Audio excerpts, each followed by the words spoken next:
Hey guys, welcome back to the channel. Thanks for coming by and checking out again. I want to apologize for the wait time for another video. I had to handle some stuff with moving and what have you, but we're back again, and I've got something really cool to show you guys today. As you've seen before, the first few videos were just some screen grabs of what I was doing in DAWs, but we're going to start getting into some more advanced videos where we're showing some in-studio techniques and things like how to record vocals, drums, guitars, how a studio is set up, etc. So we actually have a studio that we're going to be using from here on out to do a lot of these videos. For legal purposes, we're going to refer to it as Studio A from here on out, okay? And I'm going to go ahead and give you guys a quick tour in this video, and then in some later videos we'll explain how it's set up, and then we'll get into the real fun stuff, okay? So if you guys want to just come with me and we'll check out Studio A.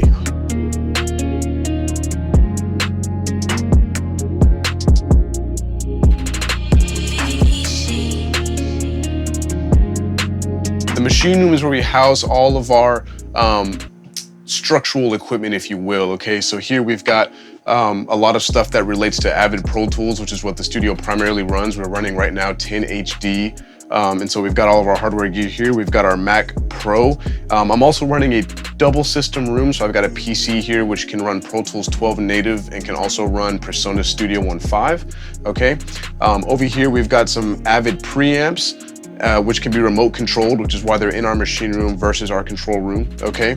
We've got an XMON, which handles all of our monitoring. We're able to monitor in 5.1 in this room. Some headphone distribution through Aviom, and then a couple of interfaces down here which relate to the PC, okay? So this is our machine room. We've also got a nice little fridge in here because one thing about studios is you really want to make your artists and guests comfortable, your clients, okay? So coffee maker, machine, refrigerator, I mean. So this is our machine room.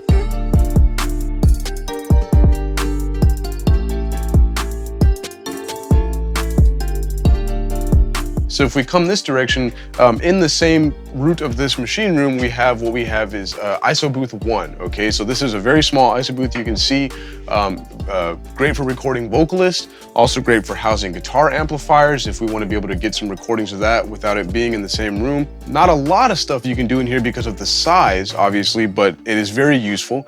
You can see we've got a little glass shot looking into our control room so that we can definitely talk to our vocalists and see them, give hand signals, the whole nine. You can also see I've got some storage stuff going on in here. Leslie from a B3 is in there and a little bit of gear, but this is ISO Booth 1, our patch panels here, which connects us to the patch bays, etc., etc. So why don't we go ahead and jump over to our larger tracking rooms and see what those are looking like.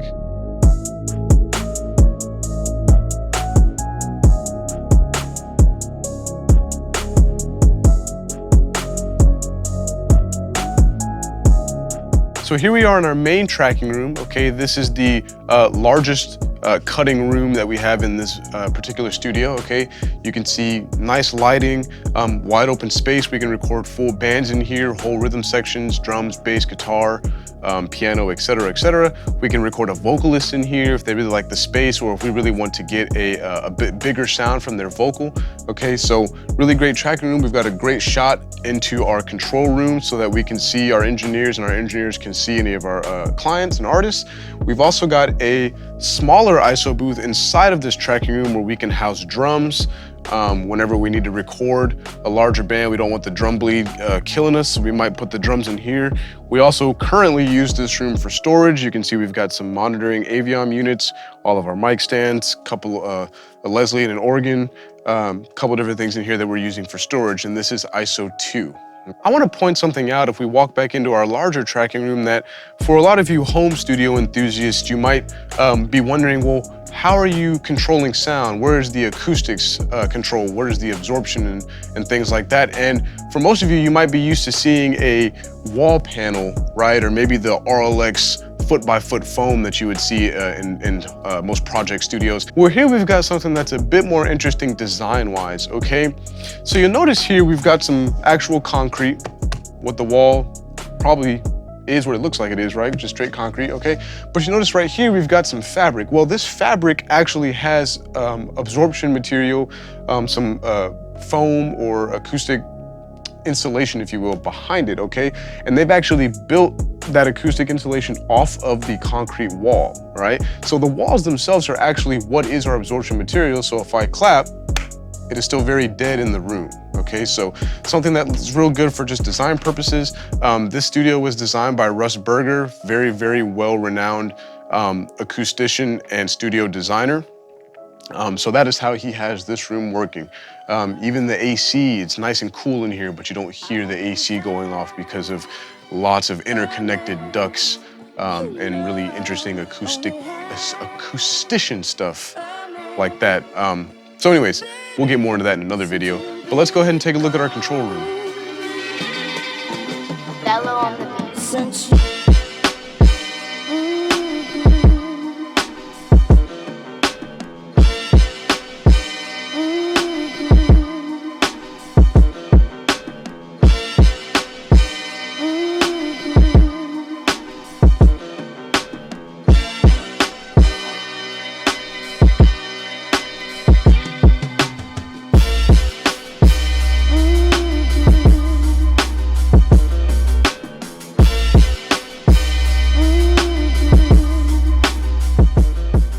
So here we are in our control room where the quote unquote magic happens, where we're able to do all of our recording and mixing for our projects, okay? We'll start over here where most of you guys are probably interested in seeing is the main hub of our control room, okay? This is where our Pro Tools system lives, where we have our console, our monitors. We've got a 5.1 system with a brand called Blue Sky. We've got 3 Blue Sky SAT12 Big Blues, and then if you can kind of see on the outsides here, we've got some Blue Sky 6.5s, okay? I've also got some more near field monitors, which are Focal Alpha 60s, okay? Both great sounding boxes. Right here, we've got our control surface, which is a DigiDesign D command, okay? Still running strong, even though it's old as can be, okay? And then we've got a nice Argosy desk here to house all of this stuff. If we look right over here behind us, we've got our island here, which houses all of our rack gear, okay? You saw some rack gear in the machine room. This is a lot of our processing rack gear that we're gonna be using during our recording, during our mix. We've got a couple of preamps here, some compressors. We've got a lot more compressors, and we've got our patch bay. And in a later video, I'll really go into what each one of these deals is in the rack and how we use it, and maybe even how expensive it is, right? If we continue on, this island here, another popular Russ Berger design concept, great for housing our instruments. If we have to get some recording, musicians and clients can sit here and write out sheet music and notes and whatever they need to do, okay? So let's talk about acoustics in our control room. Very similar to our tracking room, we've got our walls here that have our acoustic insulation kind of sticking off the wall, but theoretically built into it, okay? And again, this is absorption technology, so this is gonna absorb our sound to some degree and not let it reflect. But you also might see some grid boxes in the room. We've got some right here above our listening position, and then we've also got some on the back wall, okay? And what we call these are diffusers, acoustic diffusers. Now, these particular diffusers are a Russ Berger design diffuser, almost like an inverted skyline diffuser, okay, where the blocks kind of sit back, and what their job is to break up the sound, contrary to the absorption insulation, which is to absorb the sound, okay? So as our speakers shoot to the back of the room, they hit the diffusers and the sound breaks up into all different directions as opposed to coming right back to our listening position and giving us reflections. The diffusers above the console and above our listening position do pretty much the same thing, okay? So those are some acoustic things that you'll see in our control room. If you want to spin around, you can see our large glass view into the tracking room, okay? Another great thing that is really popular in Russ Berger designs is what we call the sliding door or sliding absorption, okay? So while I'm tracking, I might wanna see my band, I wanna see my clients, right? So I've got a nice big open view here, our soundproof glass, okay? But let's say I'm mixing. This is gonna cause early reflections for me from my speakers that are shooting this direction. So what's something great I can do?